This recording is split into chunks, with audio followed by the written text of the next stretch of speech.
Kemiskinan dan keadilan sosial. Secara etimologis, kemiskinan berasal dari kata miskin yang artinya tidak berharta benda dan serba kekurangan. Kemiskinan adalah keadaan di mana terjadi ketidakmampuan untuk memenuhi kebutuhan dasar seperti makanan, pakaian, tempat berlindung, pendidikan, dan kesehatan. Kemiskinan merupakan masalah global. Penyebab Penyebab individual atau patologis yang melihat kemiskinan sebagai akibat dari perilaku, pilihan atau kemampuan dari si miskin. Contoh dari perilaku dan pilihan adalah penggunaan keuangan yang tidak mengukur pemasukan. Yang kedua, penyebab keluarga yang menghubungkan kemiskinan dengan pendidikan keluarga. Penyebab keluarga juga dapat berupa jumlah anggota keluarga yang tidak sebanding dengan pemasukan keuangan keluarganya. Ketiga, penyebab subbudaya subcultural yang menghubungkan kemiskinan dengan kehidupan sehari-hari. Pelajari atau dijalankan dalam lingkungan sekitar individu atau keluarga yang mudah tergoda dengan keadaan tetangga adalah contohnya. Yang keempat, penyebab agensi yang melihat kemiskinan sebagai akibat dari aksi orang lain, termasuk perang, pemerintah, dan ekonomi. Contoh dari aksi orang lain adalah gaji atau honor yang dikendalikan oleh orang atau pihak lain. Contoh lainnya adalah perbudakan. Yang kelima, penyebab struktural yang memberikan alasan bahwa kemiskinan merupakan hasil dari struktur sosial. Dampak dari pengangguran menyebabkan dampak kemiskinan yang berhubung dengan pendidikan keterampilan merupakan hal yang sulit untuk diraih masyarakat. Maka masyarakat sulit untuk berkembang dan mencari pekerjaan yang layak untuk memenuhi kebutuhan. Kemudian dampaknya dari kemiskinan di samping pengangguran adalah kriminalitas. Merupakan dampak lain dari kemiskinan. Kesulitan mencari nafkah mengakibatkan orang lupa diri sehingga mencari jalan cepat tanpa mempedulikan halal atau haramnya uang sebagai alat tukar guna memenuhi kebutuhan. Yang ketiga, menyebabkan putusnya sekolah dan kesempatan pendidikan. Sudah pasti merupakan dampak kemiskinan. Mahalnya biaya pendidikan menyebabkan rakyat miskin putus sekolah karena tak lagi mampu membiayai sekolahnya. Dampak yang kelima yaitu kesehatan.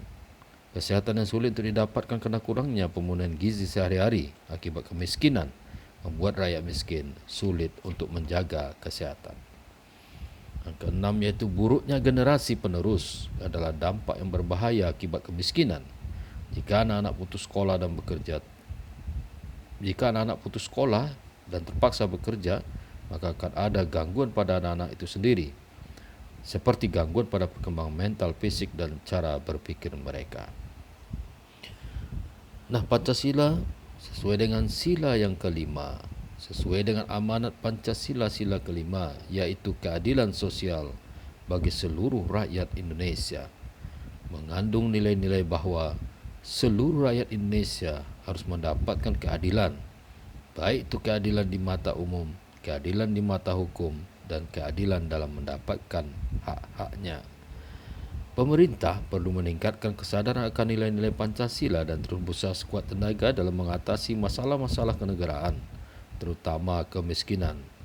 Karena sejauh ini pemerintah dalam mengatasi masalah kemiskinan mungkin baru hanya secara parsial, artinya hanya sebagian saja, sehingga angka kemiskinan di Indonesia belum menunjukkan perubahan yang sangat berarti, atau mungkin terjadi perubahan namun dengan persentase yang masih sangat kecil.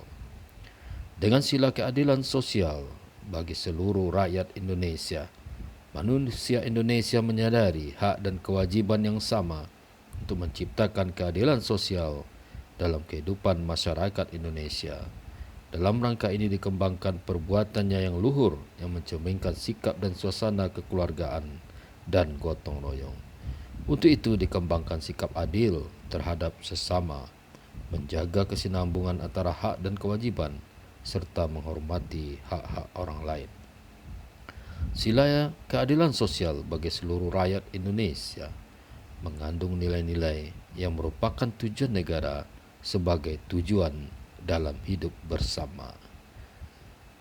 Agar terwujudnya masyarakat keadilan sosial bagi seluruh masyarakat dalam hal mengatasi kemiskinan ini, maka harus adanya kesadaran bersama anggota masyarakat maupun pemerintah, yaitu dengan memberikan upah sesuai dengan kerja orang tersebut. Jadi peningkatan upah, pemberian upah yang sesuai dengan kerjanya, tidak ada lagi permainan-permainan yang menyebabkan orang tidak mendapatkan upahnya sesuai dengan kerjanya. Yang kedua, membayar pajak, ya, menjadi kewajiban seluruh warga negara, terutama yang kaya, yang harus menjalankan membayarkan pajaknya sesuai dengan apa yang harus, berapa yang harus dibayarnya. Nah, begitu juga orang masyarakat biasa-biasa saja yang mungkin memang wajib membayar pajak juga harus memenuhi kewajibannya dalam membayar pajak. Selanjutnya, tidak ada tindakan-tindakan yang merusak fasilitas umum yang telah disediakan oleh pemerintah, sehingga semua orang bisa menggunakannya dengan baik. Kemudian tidak adanya tindakan-tindakan korupsi, kolusi, nepotisme. Dengan menghilangkan KKN berarti memberikan keadilan sosial bagi seluruh rakyat, sehingga dengan tidak adanya korupsi, tidak adanya kolusi, tidak adanya nepotisme, akan segera mewujudkan keadilan sosial bagi seluruh rakyat Indonesia, akan bisa mengurangi bahkan memberantas kemiskinan di Indonesia.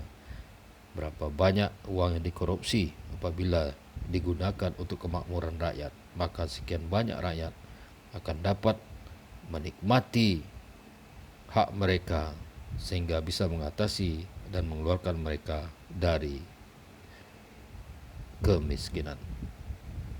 Kemudian setiap kita hendaknya bergaya hidup hemat sederhana, ya, termasuk dalam menggunakan keuangan, menggunakan fasilitas walaupun itu milik kita sendiri, ya, misalnya menggunakan listrik, air dan sebagainya, ya, apalagi dengan pola hidup yang sederhana ini, maka masyarakat bisa menabung, berinvestasi dan sebagainya, sehingga uang tidak habis begitu saja, dan hal ini tentu saja dapat meningkatkan taraf hidup dan mengatasi masyarakat kita dari kemiskinan. Selanjutnya yaitu selalu adanya sikap menjaga keseimbangan antara hak dan kewajiban serta bersikap adil.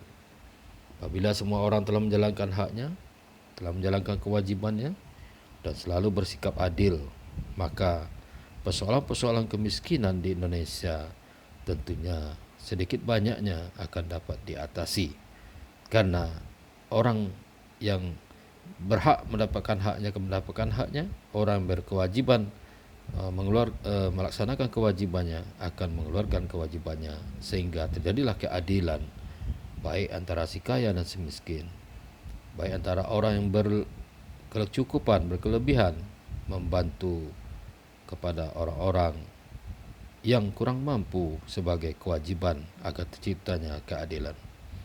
Kemudian selalu mengembangkan sikap, perilaku, suka memberi pertolongan pada orang lain. Inilah yang diajarkan di dalam Pancasila, supaya kita selalu hidup saling tolong menolong, ya, tentunya dimulai dari jiran dan tetangga kita lihat, ya, pada tetangga, pada jiran yang membutuhkan pertolongan, yang berkehidupan susah, untuk kita bantu sesuai dengan kemampuan kita masing-masing. Dan apabila ini diterapkan kepada seluruh masyarakat Indonesia, dan itu juga sesuai dengan ajaran agama, agar selalu memperhatikan, selalu membantu kepada tetangga-tetangganya yang berkekurangan, maka tentunya persoalan-persoalan kemiskinan dan keadilan sosial ini dapat kita atasi di Indonesia, sehingga terciptalah keadilan sosial dan kemakmuran yang merata. Kemudian selalu menjauhi sikap pemerasan terhadap orang lain dan tidak melakukan perbuatan yang merugikan kepentingan umum. Sikap-sikap pemerasan ini tentu saja akan berakibat menyusahkan orang lain, menyusahkan kehidupan orang lain, apalagi perbuatan-perbuatan yang merugikan kepentingan umum.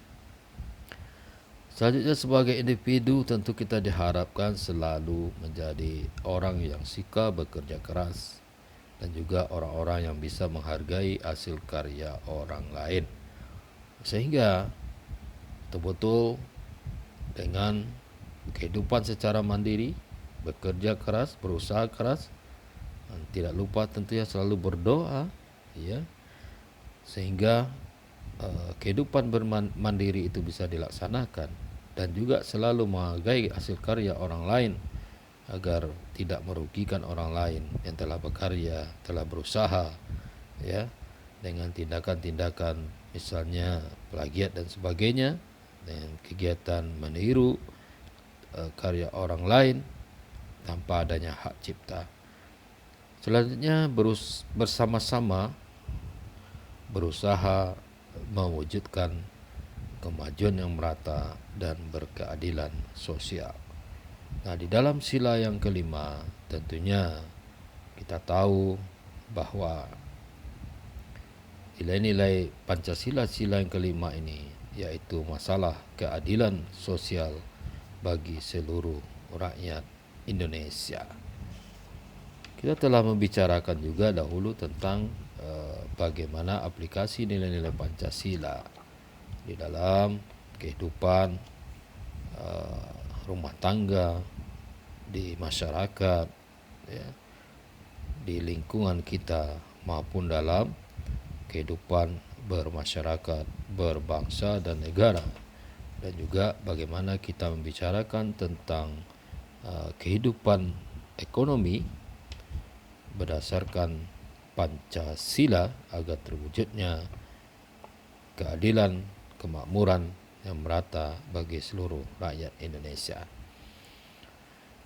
Nah, ada panduan yang bisa kita pegang sesuai Pancasila, ya, sebagai sila yang kelima. Di dalam Pancasila telah disebutkan ada berapa butir tentang keadilan sosial bagi seluruh rakyat Indonesia, yaitu mengembangkan perbuatan yang luhur yang mencerminkan sikap dan suasana kekeluargaan dan kegotong royongan, mengembangkan sikap adil terhadap sesama, menjaga keseimbangan antara hak dan kewajiban, menghormati orang lain, suka memberikan pertolongan kepada orang lain agar dapat berdiri sendiri, tidak menggunakan hak milik untuk usaha-usaha yang bersifat pemerasan terhadap orang lain, tidak menggunakan hak milik untuk hal-hal yang bersifat pemborosan dan gaya hidup mewah, tidak menggunakan hak milik untuk bertentangan dengan atau merugikan kepentingan umum, suka bekerja keras, suka menghargai hasil karya orang lain yang bermanfaat bagi kemajuan dan kesejahteraan bersama,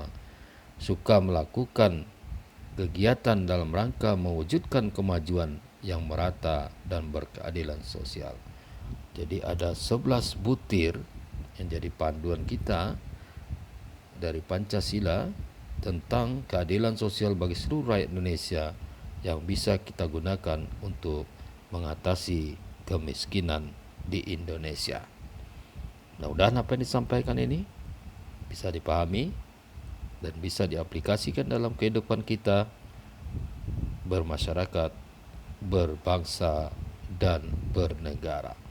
Karena masalah kemiskinan ini dan mewujudkan keadilan sosial bukan hanya tugas pemerintah, tapi juga tugas seluruh masyarakat, seluruh elemen bangsa Indonesia.